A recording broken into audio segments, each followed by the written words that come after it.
What is going on, everybody? It's time for the TNA Impact Wrestling Review for 12/8/2016. Um, the I guess technically this was the go home show to total nonstop deletion. I guess can we call it that? Can we say those words? I think we can say it. Um, but we're gonna talk about the first ever double strap match in TNA's history. Apparently, I didn't realize that. But first ever double strap match, we had the nice main event: EC3 versus Eddie Edwards. We had a nice return to start the show, which we'll get into as well. And Aron Rex, he wants his rematch. He wants that clause in his contract that says he deserves a rematch. He wants it. He wants it tonight. But we'll talk about that here in a second. And yes, the video was actually there today. So, we'll be right back. I already know it. I know we about to shine because we already glowing. Welcome to the Instant Classic Wrestling Podcast, the only podcast that is always an instant classic. And your I want to punch Jim Cornette in the face repeatedly until he bleeds because he's stupid. We'll see you on the dippity dippity. Oh yeah. All right, guys. Time for TNA Impact Wrestling 12/8/2016. Just in case you came in the middle of the intro or you walked away for a second, you came back. We're talking TNA Impact Wrestling. Said on the screen for 12/8/2016. It actually doesn't say TNA anywhere, so I don't know where you're getting that from. Shut up. Anyway. Shut up. Darn it. Now I'm confused. Shut up. We got the video package to start off with that played up the Eddie Edwards EC3 match. They played that, I think, twice tonight, somewhere in the middle area of the show and then at the top of the show. I like this video package. I like they're trying to make the main event feel big, even though it's only been built for 1 week. Obviously, it's not like a pay-per-view or anything, so it doesn't necessarily need to be built, but it was kind of built by itself with the whole EC3, earning his spot and everything, and then beating Eli Drake to take his voice. But a couple of things I took from it was when Eddie was just talking about how he walks around thinking he was the man because he was. I like that part of it. And then the part where EC3 was like, I'll slit a man in the throat to get what I want. I was expecting EC3 to like turn heel or do something like dirty tonight during the match, but he actually didn't. So I was actually kind of surprised for that. I don't know what there was something about that made me think that something was going to happen with that. But any thoughts on the video package we had to start the show? Well, this was a video package, which what a video package is a bunch of clips from other videos put together into a package. You put a nice bow on it, you pick what kind of wrapping paper you want, you put it all in there. You put it under the Christmas tree, or you save it for Hanukkah. It doesn't matter. We don't care what you celebrate, but you wrap it up all nice, and it's a package with videos. That's what this was. What'd you think of the contents, Casey? The contents, I mean, I appreciate you, letting us know, like it was your birthday, so you get a present and it's wrapped up. I appreciate you telling us all the wrappings around it, but what'd you think of what was in it? To be honest, you didn't get anything for your birthday. Got him. Sorry. It was there. I had to. Actually, I did. My mom got me a whole roadside assistance package with jumper cables because apparently because you can't drive. I'm just going to get stuck in the middle of nowhere. And I'm like, okay, thanks, Mom. But anyway, no. Speaking of, before you get into your point, I finally got Hey Casey Mama. I finally did it. It was through Facebook. His mom posted about his birthday, and I was like, "Hey, Casey, Mama!" It was there. But the funny part is, it wasn't actually my mom. What? No, darn it. I mean, she's younger than me, so for her to be my mom, there's some weird science shit. I hate you. You're like I had all this momentum, and I hate you. I mean, there's a running joke that she's my mom, so kinda. You kinda. No, you didn't. But anyway, about this video package, I would regift this. I would. I didn't think it was the best. I liked it, but I would have. I would have taken my gift receipt. I would have taken it back to the store. I would have got. Obviously, this man does not care about building a feud at all. This man don't care about the building of the. This is the same man that complains about WWE throwing stuff on at the last minute. It was 1 week though, and we knew it was 1 week.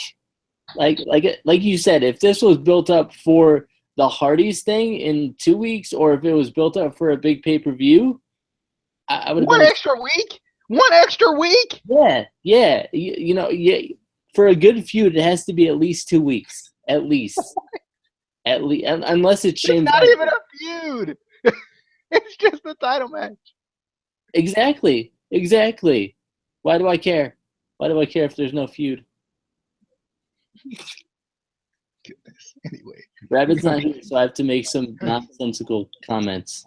All right. Anyway, we had Moose coming out to start the show. It's pretty cool. New grand champion from last week. And he talked about his journey. It took him a while to get to a championship, and he finally got it. And he was basically kind of talking about, how comparing this to kind of football a little bit, which I like because it makes a lot of sense from him. Gets interrupted by the returning Drew Galloway, which I was excited about. I didn't realize he was returning this week. I think last week we had said something about Drew Galloway during the review last week about Drew Galloway potentially returning sometime soon. I didn't realize I meant like this week, but I definitely felt like I was excited. Like I was glad they didn't spoil it or didn't say Drew Galloway is returning tonight. I was glad they didn't do that. I was glad that they just kind of let it be kind of a surprise. And when his music hit, I was like, oh, okay, he's back. I was just kind of excited, but I'm excited. I want to see what they're going to do with this Moose Drew Galloway thing, because obviously Aron Rex came out and he won his rematch and he obviously lost because that's what happened. But I do love Aron Rex as a sarcastic heel. I love it. It's hilarious. I think it fits him a little bit better than it fits him a little bit better than being a face, because he's always been pretty good as a heel. But Casey, thoughts on Moose starting out the show and Galloway's return and Aron Rex as a sarcastic heel? Or did I put too much stuff in the same area for you? Yeah, that's way too much. That's too much. I can't take more than one thing at a time. But I'll try. I will try. I, for one, did not really realize that Drew Galloway was gone until he came back, and I was like, "Oh yeah, he was gone for a while there." But that's not necessarily that I don't care about Drew Galloway. It's just I feel like, and it's kind of a good thing with Impact. You don't see the same guy. Yeah, that's what I'm about to say. Is that a bad thing? Yeah, it's not. You don't necessarily see the same guys every week, so you can kind of not really realize that somebody's out on injury necessarily, and it's not necessarily a bad thing. Whereas, if somebody on WWE television, if Dean Ambrose is out for a week, we automatically are like, where's he at? Oh my God! Oh God! Oh God! Yeah, and I think too, it's kind of like with WWE, they're pushing the same. They're pushing that person all at the same time. Gallo was being pushed, but it was one of those situations where he could go away for a little bit and still be fine. Because I'll be honest, I haven't noticed that Cody Rhodes has been gone. I obviously I know he's gone, but it hasn't been oh my God, where's Cody Rhodes this week? Where is he? When is he coming? It wasn't like that. I feel like also with TNA, I feel like you don't miss them as much just because we saw Cody Rhodes on Ring of Honor. You can see Drew Galloway on different independent shows on YouTube and stuff like that. So it's kind of yeah, he's not necessarily in TNA every week, but he's, we still see him. So it's kind of, it's not necessarily a bad thing. But I loved Moose tonight or the other night, but because live, it's always live because it's Impact. Technically, it's not Impact Live, but technically It is. If you watch it today, it's still a lot. So. Yeah. So I watched it today, and yeah. But I liked him. I still think he obviously needs some work on the mic. He seemed a little bit uncomfortable on the mic, but I like that he kind of did talk about football, which is obviously something he knows a lot about. He used to play football. I like that he kind of he said that he wouldn't have been able to do it without all the fans, and he dedicated, the title to everyone, all the fans and everyone in attendance. So, big brownie points, and, I'm a face, yay. And then,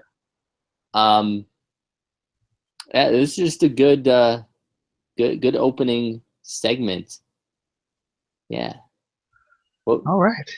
Let's move on to the thoughts on Aron Rex. Oh, that's what the other thing. Yes, I knew there was a third. This is why you can't give me too many things in one time. It was the same segment. I forget. No, but I loved.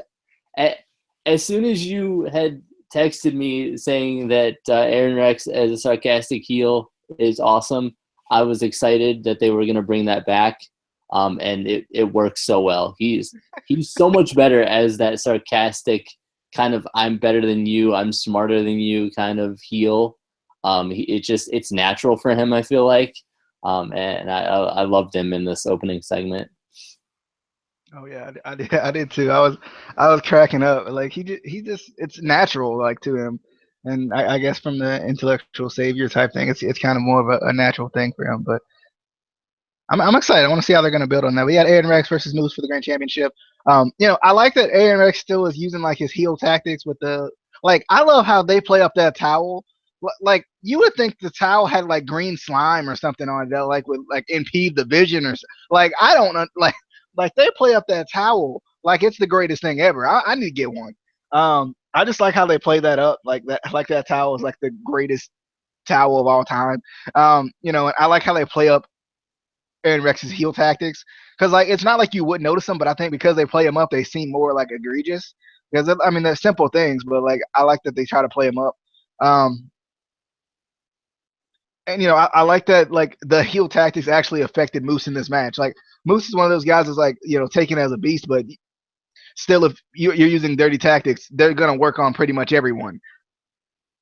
And I like how Moose did a good job of selling, especially the eyes with the eye rake. I don't know what he does with that eye rake, but that man got some fingers of steel or something. Cause you down for the count with the eye rake. But I did enjoy that kind of Moose was really selling his butt off in this match, and I like it a lot.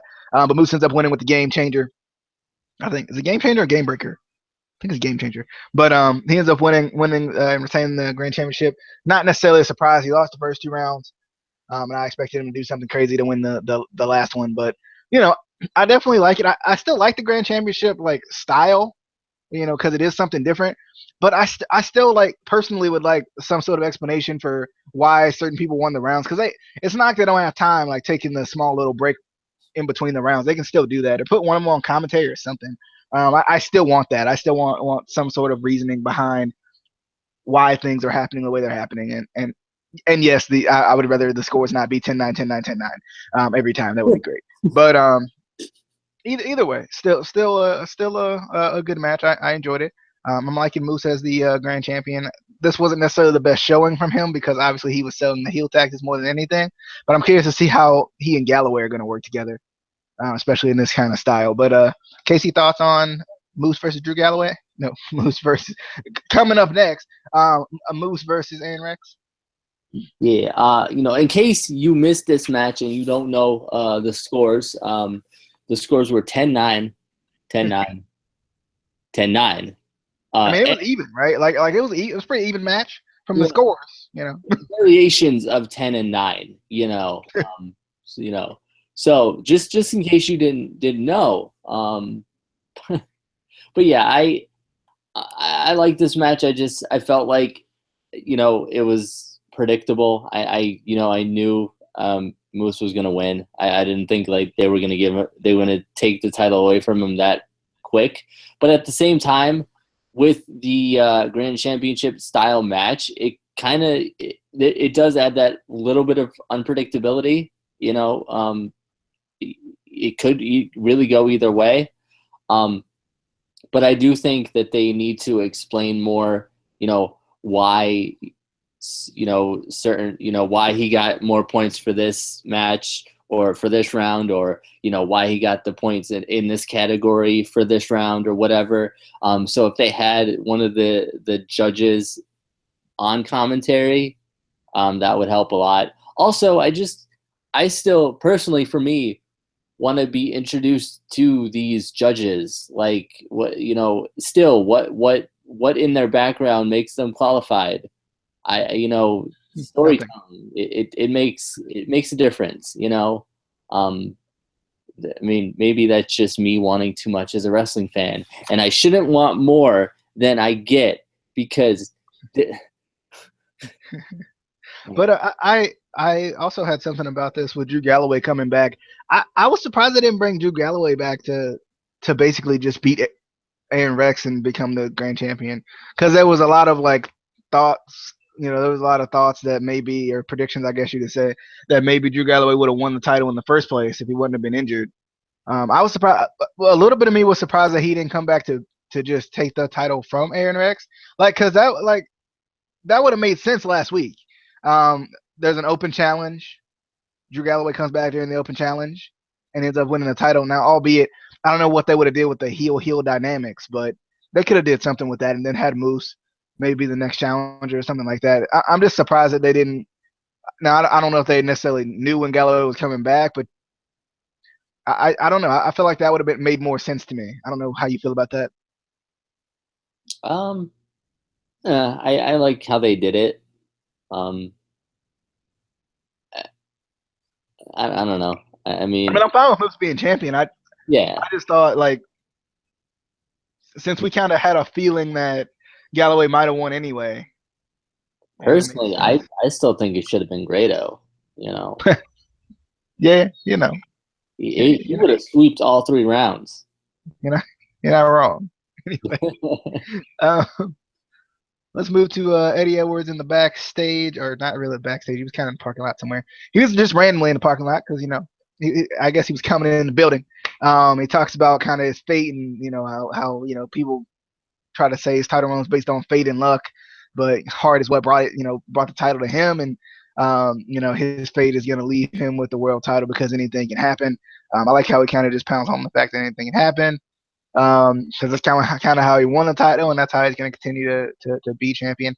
I also I don't know, it's a subtle change, and it's like a subtle change that they're really talking about, you're really noticing now, but they're not calling it the TNA World Heavyweight Championship anymore. It's just the world title. I don't is that something that they've been doing forever and I just have been missing it, or because I always prefer the world title over the World Heavyweight Championship, because now wrestling is to a point where not everyone's a heavyweight who wins that world title. So I like the fact that they're calling it the world title. I think even Ring of Honor calls theirs the Ring of Honor world title.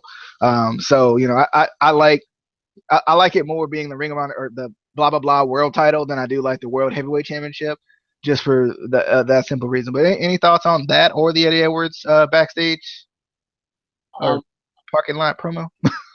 As for the titles, I just kind of wish wrestling would go back to the 80s, early 90s, where kind of different wrestlers called titles different things. Some people. Oh, so you want the big guys to win the titles again? No. I thought that's what. No, that's not necessarily what I was talking. You said the 80s, so I was like, but that's how. This man would let me finish my sentence. I would explain it, and then he would understand. But he don't let me finish, and I can't explain it, and he don't understand. Anyway, no, even with Randy Savage would call the Intercontinental title the Intercontinental Heavyweight Championship.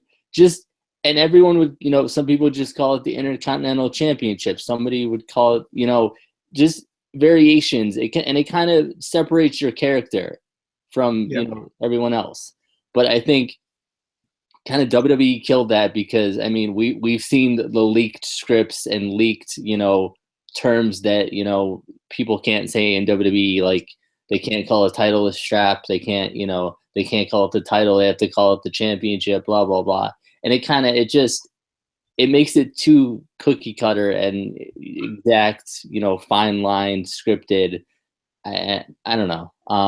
So I just kind of wish every champion would kind of change it up a little bit, refer to it differently, just to kind of make it feel different. And I think that's kind of a part of what the issue with championships these days is anyway. They all kind of feel the same. You rarely get a champion that makes the title really feel different. And they're like Jay Lethal. Yeah, he did a good job. Oh God. But I mean, the real champion is the current champion, Kyle O'Reilly, because he is the greatest of all time. And if you disagree, I disagree. Break your arm. I disagree. You're gonna break your arm. Nah. Anyway, what was the other thing we were talking? Oh yeah, Eddie Edwards in the back. I like this. And I don't know if you noticed this, but the interviewer, cameraman guy was way too into this. He was like, "Hey Eddie, how do you blah blah blah blah blah?" And I'm like, dude, you don't have to yell everything. Like if you do, you gotta make sure he hears him. Like, if you're too far away, you just get closer to him, and then you could talk normally. Just have a conversation. Just you don't have to yell everything. You don't have to like be 10 feet away, and say it was. Oh God, I wish they would just have interviewers and cameramen, not the same thing. I don't want to see a disembodied voice somewhere, and it's actually Eddie Edwards asking himself the questions. Like that's what it is. Like probably, he recorded it, and then he has a button on the side that he just pushes, and he goes, "Oh, I know the answer to that." But yeah, I don't know. I liked it. It built up his kind of the title match tonight. That I knew he was gonna win because he's the greatest. It's TNA. Edwards. We had Drew Galloway also in the parking lot, I think, right? Like he was in some other random spot in the parking lot. Basically blaming the company for his lack of opportunities. I like this because it was very there was a lot of continuity with it. Because last time Drew Galloway decided to turn heel, he was blaming the company for not ever. So I like that. I like that they're still bringing that up and everything, even though he should be probably blaming Aron Rex for being Aron Rex and taking his match from him tonight. But anyway, Casey, thoughts on Drew Galloway in the other section of the parking lot? I didn't hear Eddie Edwards talking at the same time, so I feel like it was in different sections. Now that I think about it, I'm surprised they didn't bring him back as like another member of the DCC. I mean, yeah, it could have worked. He got long hair, so it works. But yeah, I don't know. I think they just need to let these guys get in the building first. Not attack him in the parking lot with questions. They just got there. They need to get in the locker room, calm down a little bit. Listen to some music. Maybe go to catering, and then just let them chill, and then ask them questions. I mean, come on now. I hate that. I hate when I get into a parking lot and somebody comes up to me, starts interviewing me on the spot. It's annoying. Happens. I mean, how often does it happen? I mean, I know you're pretty popular at Kmart, So like every day, I got somebody. Hey, aren't you from the Instant Classic Wrestling? Yeah, but like, can I get in? Yeah. That's how I say. Yeah. I mean, I was at Sheets the other day. I was trying to go get some food, and the guy was like, "Hey, aren't you that guy from the Instant Classic Wrestling podcast? The only podcast that is always an Instant Classic." Yeah. And I was like, "Can I get some food, dummy?" And he was like, "Yeah." And I got food, and yeah. All right. All right, dude. We had Legitimately happy. anyway. We had Andrews versus Aiden O'Shea. The one thing I was excited to see Aiden O'Shea. I was excited he was returning to the ring. The only thing I did not like was that they didn't explain why he was back in the ring. That was the only thing I didn't like because I was like, yeah, I get it. We're supposed to know that Billy Corgan's gone and he doesn't need an enforcer anymore because he's non-existent now. But if you don't follow the backstage politics, like, well, I mean, and I get it, like a lot of people do, but there are some people who don't. Lucky them. If you don't follow the backstage politics and stuff like that, then you would be like, what? I thought he was just an enforcer. Why he back in the ring though? Because like I don't think he's wrestled since the world title series, if I'm not mistaken. That was a year ago. So it's been a while, but I was excited to see him again. I just would have liked some explanation. Like I didn't like Josh Matthews just talking about how he was the enforcer. He was the enforcer or whatever, but he didn't like say like, Billy Corgan's gone or he wanted to get like he even could have said like, Aiden O'Shea's excited to get back into the ring. He wants to get back to doing what he loves. Anything, just a little explanation, I would have been fine. But whatever, I guess. Definitely a good match though. I like Aiden O'Shea overpowering Mandrews, even though Mandrews is now a heel. I was excited to see heel Mandrews and see how it would play out. Just a good match. Only thing I didn't like is there was nothing built here. Like, I mean, Aiden O'Shea's just kind of here. In this match, and then Mandrews is just kind of here but heel in this match. Like there was no build from like DJZ or Braxton. Well, Braxton had his own storylines tonight, but there was at least no build from DJZ. Like I feel like DJZ should have did something. Even if he like appeared on the little Tron thing and was like, you don't attack me, Mandrews. You pick that skateboard up. You don't throw it. Whatever. He didn't got to say much. He just words about like why Mandrews did what he did. Why Mandrews? Why? But I like Mandrews as a heel though. I still like him as a heel. I'm just trying to. I'm just waiting for the build to that storyline because it's gotta continue. I feel like or so, like because like doesn't this like make the heel turn complete now? Like the way he came out and threw the skateboard down and all this stuff that he did in the ring and the dirty tactics, all that. I feel like it makes it legit now, but I don't know. Casey, thoughts on Aiden O'Shea versus Mandrews? I like the match. I definitely like that they're turning Mandrews heel. For me, something didn't feel right about it. I kind of wanted to see a little bit darker of a Mandrews character, and so also that tan the bromans get. No, I hate this man. I hate him so much. Good. Know that I'm gonna move on. But that's never going away. You know that, right? Like that darker bromance thing is never going away. The darker bromance that we never got. Never. Don't think we don't remember TNA. We remember. But no, and even times in his entrance and times in the match, it felt like he was trying to be heel, but it came off as either they just weren't booking it right or he just didn't know exactly what to do. And I don't know if he's ever been a heel before in his career. I haven't looked back enough at his indie stuff to see if he's ever had a heel run, which might be part of it. Just because he's one of those guys that's naturally a face, I feel like. So he might not really be comfortable in it yet. So some of it just came off awkward. But I'm definitely excited that they're pushing him as a heel. I think they kind of needed that in the X division right now, which that's a whole thing with Josh Matthews specifically qualifying it down to a weight size again. It's not. Yeah, I didn't like that either. Like, didn't they said something about a cruiserweight division this week? Yeah, I mean, Like even, just because WWE has a cruiserweight division doesn't mean we need to make the X division to a cruiserweight division. even to Pope, to his credit, said that even Abyss is part of the X division.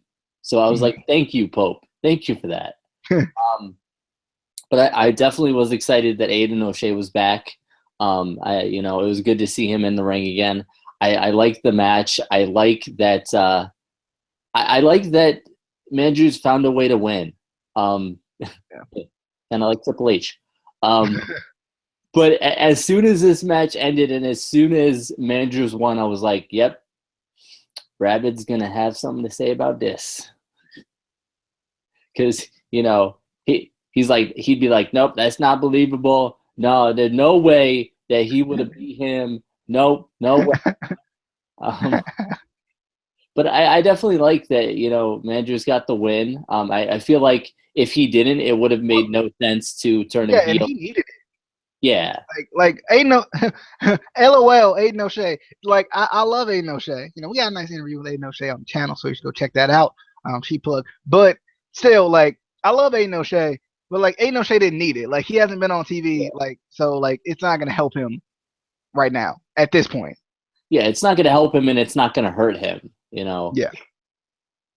I mean, I think that's a benefit of him kind of being in that enforcer role where he can get a loss and it's not really going to hurt him just because they're not really doing anything with him. If you, like DJ said, if you're not following the backstage politics and you don't realize that Billy's gone, you kind of, he's, unfortunately for Aiden O'Shea, he's kind of stuck in a limbo right now where he's on screen, but not in a storyline that can go anywhere right now.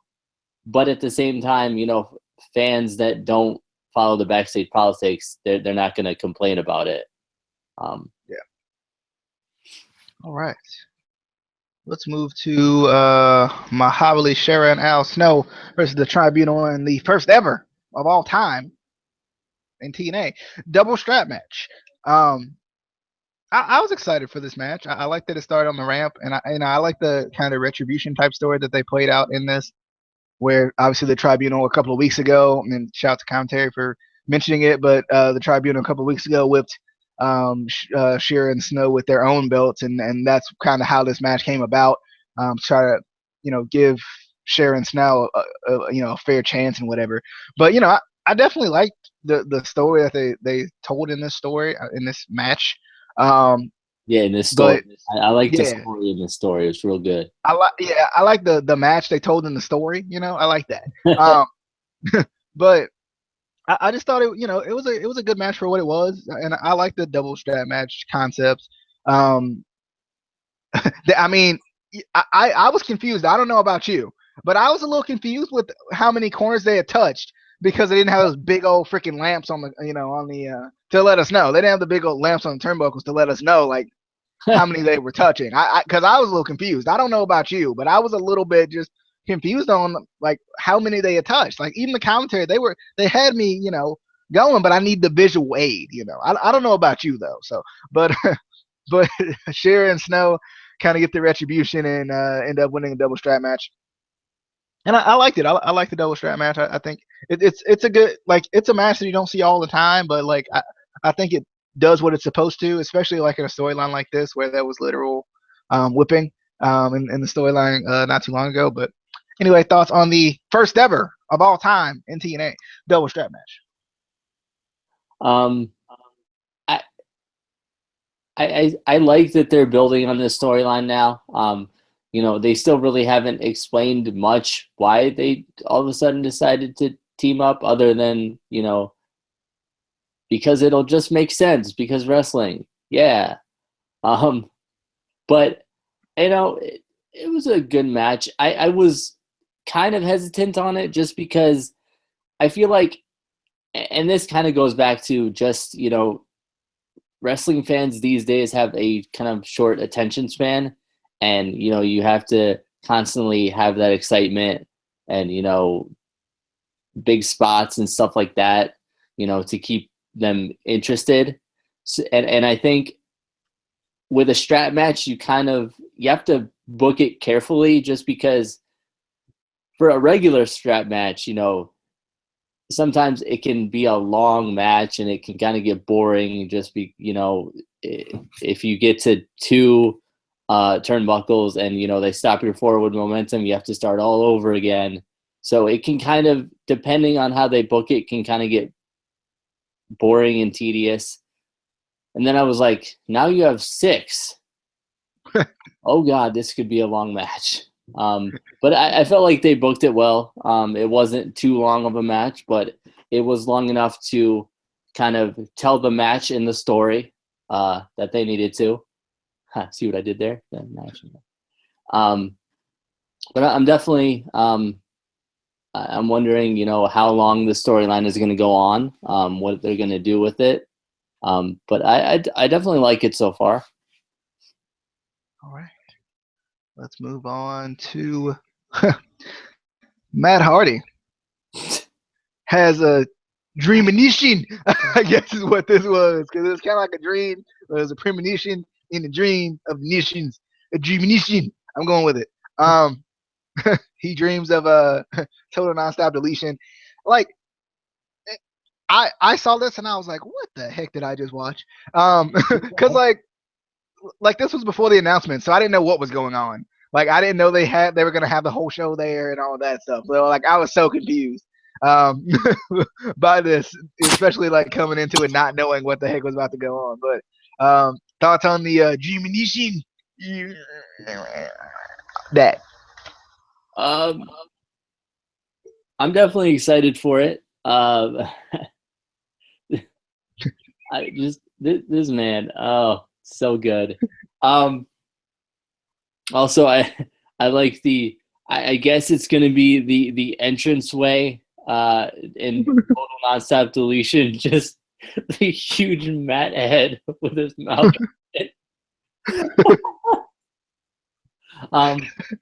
But definitely from the the build up from it, you can kind of see some of the teams that are going to be there. So the Wolves were there, right? I think I saw the Wolves. Yeah, I think the Wolves were there, so that'd be pretty cool. See Davey Richards back, I hope. Yeah.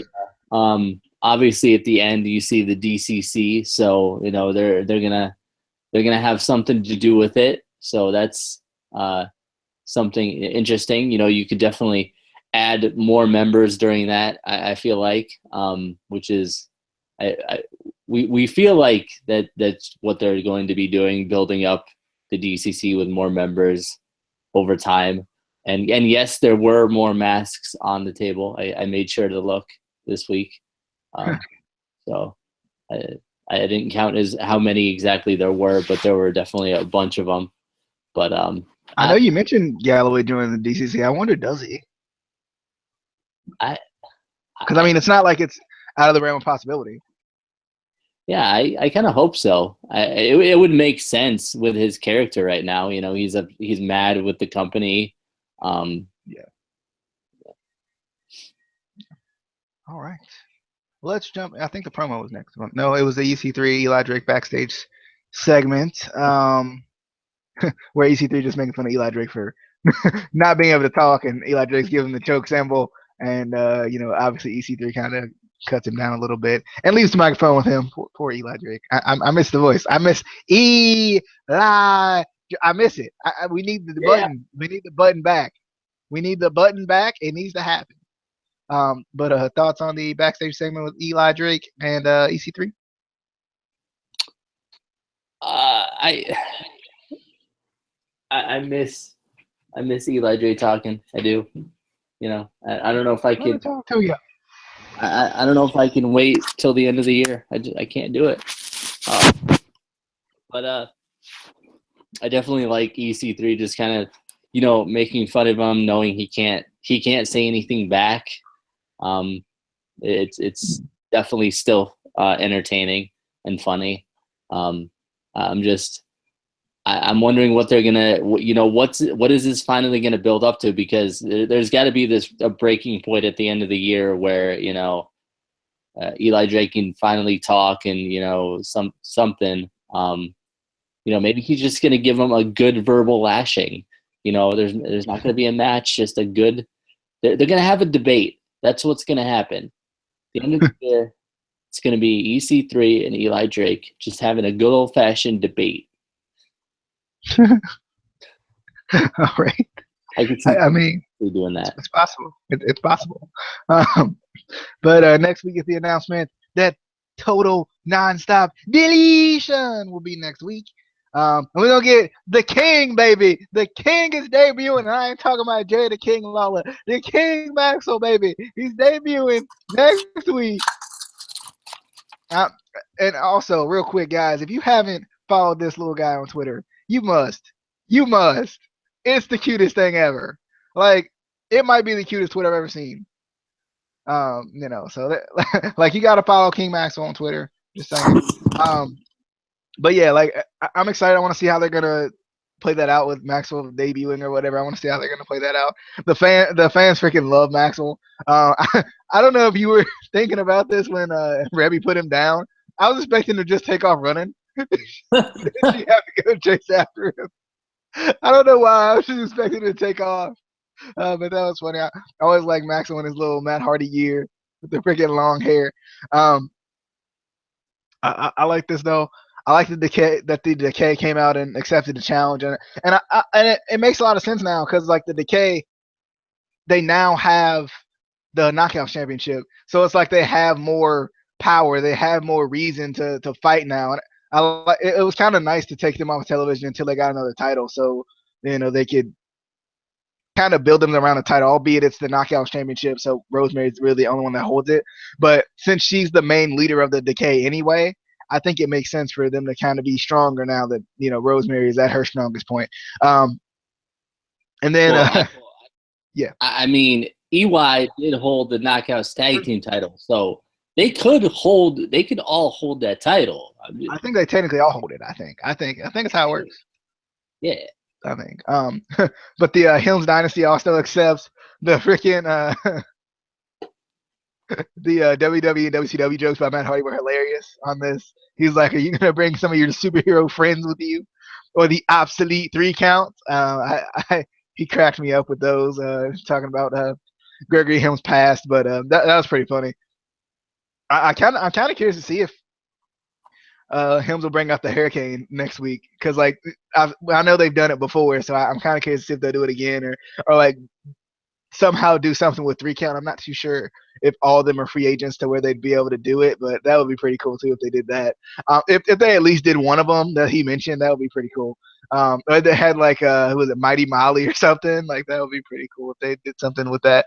But I'm excited for Total Nonstop Deletion, and from the video package they showed, which was a little bit later on, it looks like it's going to be pretty cool. I just want to see how they book the show, with all of it being from Cameron, because apparently all of it's supposed to be from Cameron, and they've never done that before. So I kind of want to see how that's gonna play out, and if is there gonna be commentary or like how, it's an interesting thing, and I think it's good to kind of like not really know what's gonna happen and not really know how it's gonna play out, because like it makes you a little more excited and a little bit more anxious to watch it, and it makes it kind of more must see to watch next week. But thoughts on just overall Total Nonstop Deletion?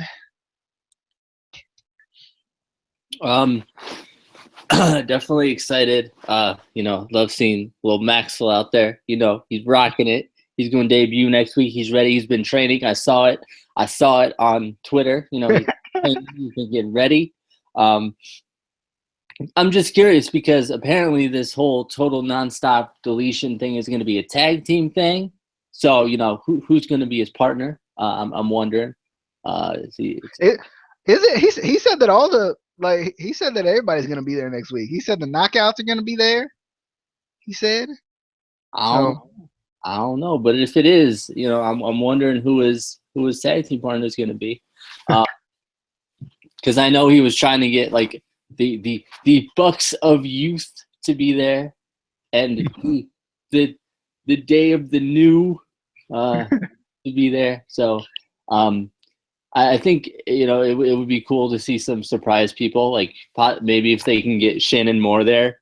I think Shannon Moore would be definitely a cool thing to see again. I liked Decay. Crazy Steve just talking about we stole your baby and that was just for fun. And I was like, yeah, you did. So I'm definitely excited to see, what they do. And just the jokes about Shane Helms were hilarious. Uh, and then I don't know if you noticed it, but he sold that twist of fate really well. I was like, yeah, He's dead. he sold that really good. I was like, yeah, everybody needs to do that. But I'm definitely excited to see what surprises we get next week.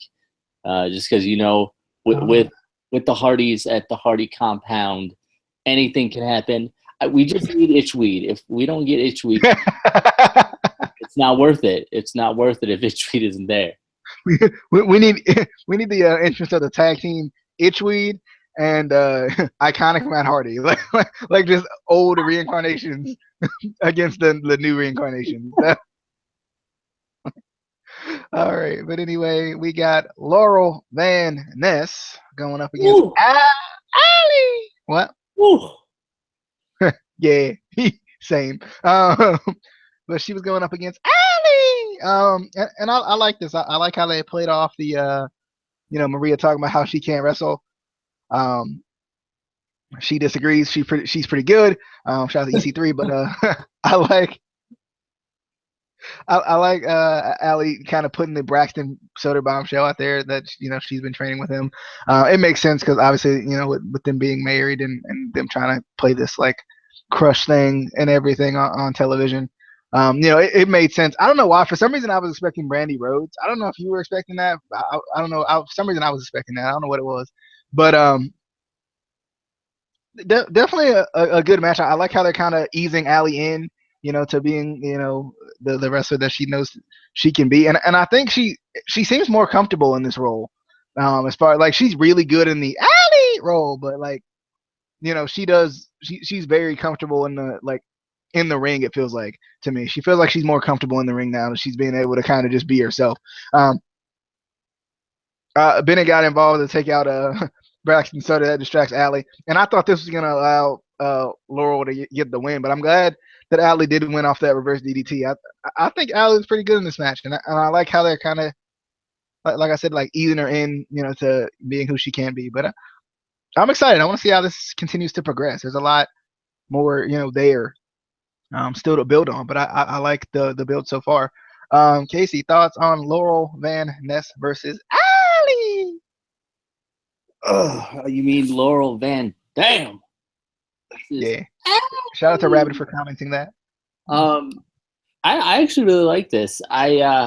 Part of me wanted her, who trained her, to just be somebody completely random, like a surprise. That's because you don't like Braxton Sutter, you fool. No, it's not even that. It was just, again, it was a bombshell that wasn't a bombshell. Like, the majority of fans know that they're married, or I think they're married. They may still be dating. I don't know. But they know that they're a real life, together. So it's not, a real life together. Shut up. Shut up. Shut up, fool. Yeah, they are a real life together. This is 2016. We use new word usages. Shut up.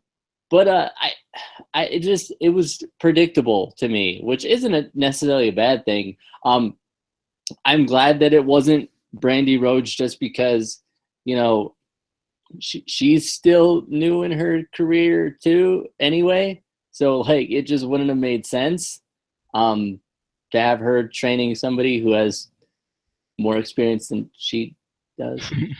But then again, wrestling, so they've done weirder things. But I definitely liked the match. I thought they worked well together. And this is something that somebody else that is on the show sometimes and talks about botching, I don't think would take notice to.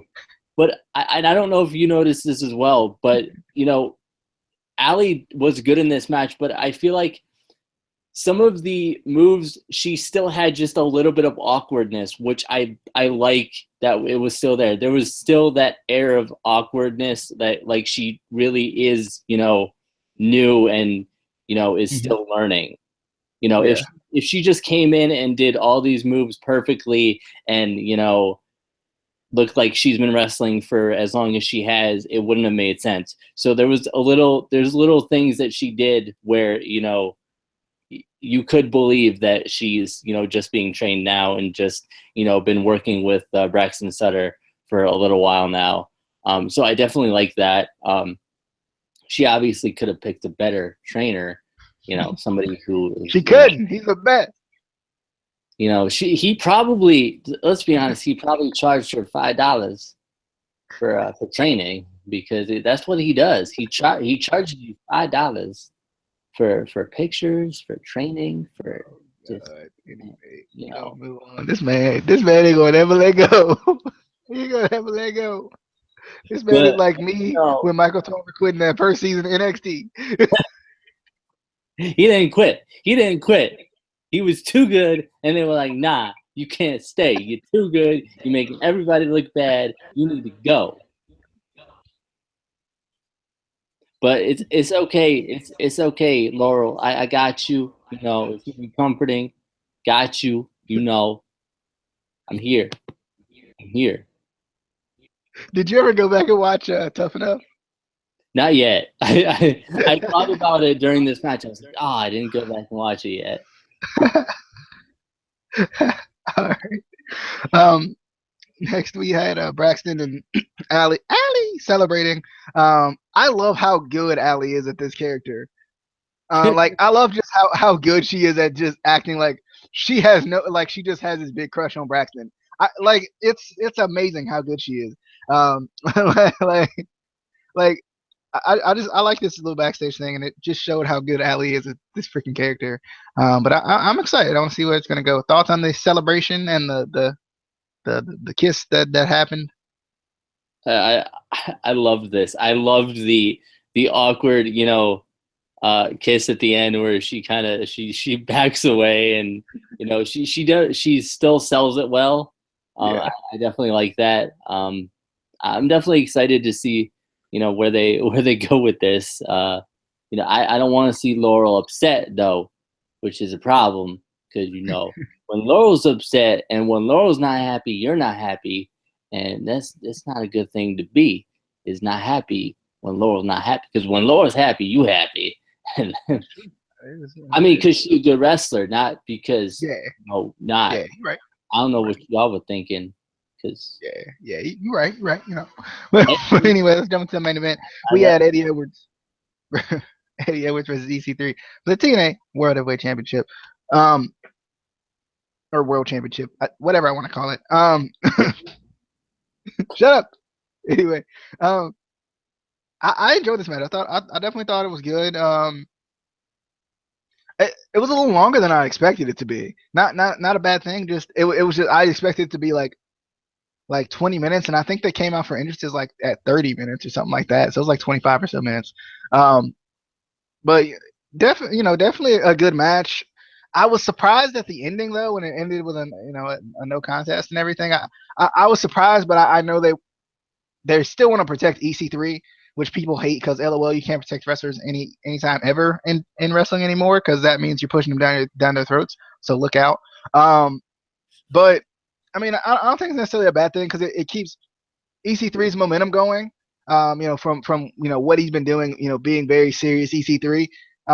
But also it keeps Eddie Edwards with the title, which is a good thing, because I honestly expected EC3 to come out and win it. I'll be honest, because EC3 is talking up how EC3 doesn't lose a lot, and when he when he does, it's a big deal, and he's lost twice in championship matches this year. So I was expecting that EC3 time champ to actually happen tonight, but I don't know. I was excited though. I'm glad that Eddie Edwards kept the title. Went against everything I was thinking that was going to happen. So I was excited. Definitely a good match though. I like how they work together. And I like how they both kind of use their speed a little bit. Like even EC3, like he's a big fella, but he his speed when he needed to too in this match, and I like that. But yeah, I like this, and I like kind of the controversy at the end, especially between two guys who they're they're kind of pinning against each other as friends. And plus, the reason I thought Eddie Edwards was going to lose this match was because I had saw the Wolves tights in the Total Nonstop Deletion video, so I was like, okay, he's definitely losing now. But I don't know. I wonder how they're going to continue to build on this because you know, there's a couple of ways they could go with it, I would assume. But Eddie Edwards retains the championship, not necessarily a bad thing. Casey, thoughts on the main event of the evening? Definitely a good match. They worked well together. This EC3, he gets more and more jacked every match. He's turning into The Rock. I think he just gets bigger and bigger every time I see him. And it's no, stop it, stop getting so big, knock it off. But definitely like the match. I wasn't too sure on the ending, just because. Yeah, I realize that they're trying to kind of protect EC3, which isn't necessarily a bad thing if you're trying to build them up again. But it's kind of, I feel like it's a fine line with, you know, ending matches in a no contest, because a lot of times that's just kind of a crutch for wrestling companies when they don't know what to do. So they're like, you know what, we booked ourselves in a corner, so let's just do a draw. Which it kind of gets annoying, but I think for this, you know, they can make it work. I'm just kind of wondering what they're gonna do from here. Are they gonna have a rematch? You know, what's gonna go on here? Is Eddie Edwards gonna lose the title? You know, I don't want him to, but you know, I don't know who else really. Other than EC3 right now is ready to have the title. Yeah, and I think a lot of people don't want to see EC3 win the title again because he didn't just have it, but you know, not too long ago. You know, and people like love to talk about how people, you know, how you know, people love to talk about how wrestlers are pushed down people's throats all the time. So it's probably the most common phrase ever. And with wrestling fans now, like every push ever is a push down someone's throat. So I don't know. I mean, I kind of want to see EC3 win the world championship again, but I don't know. Shout out to Robert, does wrestling. Just real quick, using good supplements. But Robert said that it's time to take the title away from Eddie Edwards. The faster, the better. I don't know. I mean, like I think when Eddie Edwards having the championship is a good thing. Plus, the ratings haven't been nearly as bad as I expected them to be with Eddie Edwards as champion. I mean, Eddie Edwards is a solid wrestler. I mean, he's honestly really good. And two, I think it allows Eddie Edwards to grow more. He needs to grow more as a singles guy, especially if Davey Richards is never coming back. It seems like. But I mean, he still needs to be able to grow, and I think it helps him, especially on the mic.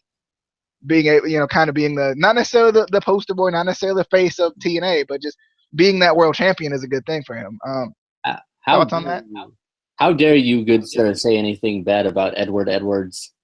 You know, if you told me before he won the title that he was going to win the title, I wouldn't have been a fan of it. But I like that he has the title, and I think they should keep it on him just because. Just, you know, and it's going to go back to the, you know, Shawn Michaels, Marty Jannetty thing with Eddie and Davey.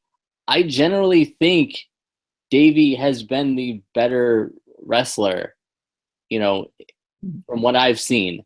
And on the mic, he was better. So he would be the natural one that either between them, I would say, okay, put it on him.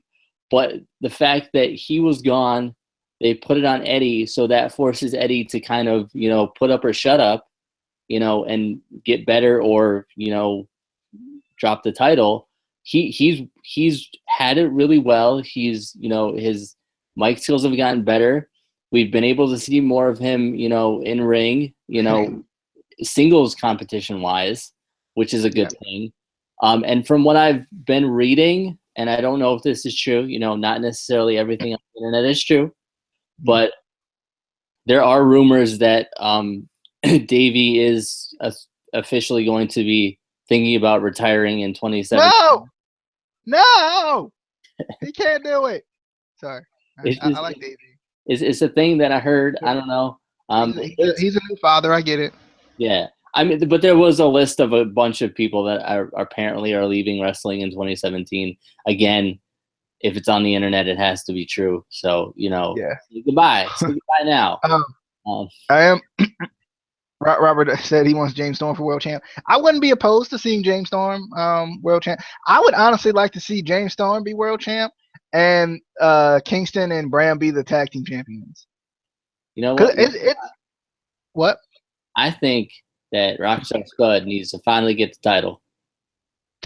I agree. Heel Rockstar Spud, greatest of all time. But I mean, I would like to see the DCC kind of take over a little bit. Like it's been like, I mean, we've had like factions come in and like, yeah, we're gonna take over, yeah, and yeah, but like they never really do. They like win the world title and that's about it. Because with the BDC, they had the same feeling, like we're gonna take over. We do stuff because we want, and then they got the world title, and then MVP left, and then everyone else left. Well, actually, Samoa Joe left, then MVP left, then Low Key came out of nowhere somewhere else in some other company. So I don't know though. Like I would like to see a DCC kind of take over. I would because like even with the Aces and Eights, I don't think they really like took over. Like they tried to, but they didn't like take over titles wise. Yeah, I kind of would like to see the Decay kind of take over. Yeah. Even if you added a fourth member and have Crazy Steve and Abyss be tag team champions, have that fourth member be world champion, and have obviously Rosemary be the Knockouts champion.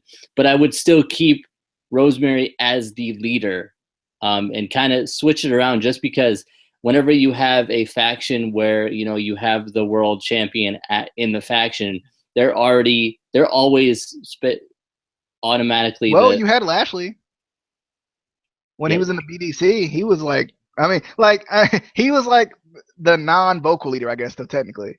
Yeah. Like MVP did all the talking, but like Lashley was kind of the man. But I would like to see something like that where Rosemary is still the obvious leader, just because TNA always wants to be that different company that, thinks outside the box. I think that would be a perfect way to think outside the box. Yeah. Yeah. I wonder. They should.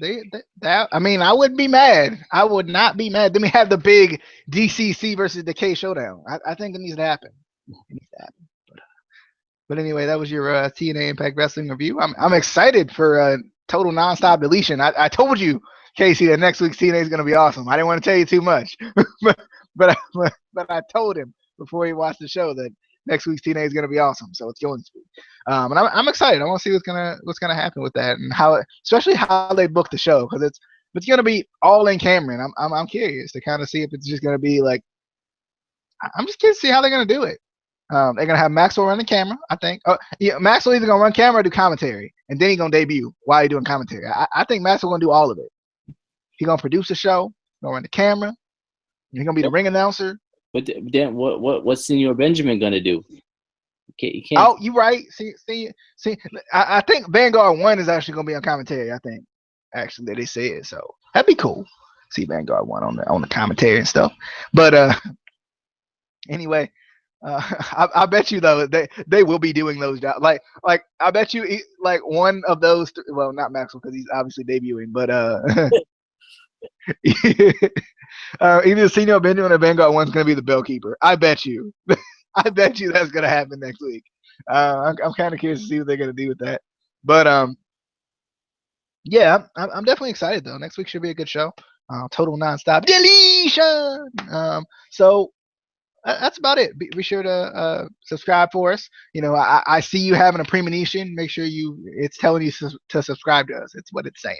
It's also telling you to follow us on Twitter at ICW_podcast. Talk to us a little bit about TNA, WWE, wrestling, anything wrestling. We'll talk about it. If we don't know what you're talking about, we'll act like we know, because that's how it works. So or we'll Google it. We'll Google it. Yeah, we'll Google it and not find it, and then we'll still act like we know what you're talking about. But we'll do it. But anyway, we do hope you guys enjoyed. Be sure to share the video too. Any TNA fans in your fan base, or, well, people don't have fans. Any TNA fans in your friendship area zone, friend zone. Whoa, I don't know. Not the friend zone. The friend zone is not a place. In your friendship group. There you go. There we go. That just You know, sounds if you got any TNA fans in your friendship group, or you're just wrestling fans in general who don't get to watch TNA, shout out the video to them, and shout out my articles on DDC.com. Actually, I have videos this week, so that's cool. He probably took them out because he does that sometimes. But anyway, we'll see you guys later. We do hope you guys enjoyed. This was your TNA Impact review on the Instant Classic Wrestling Podcast, the only podcast that is always, and I mean always, an instant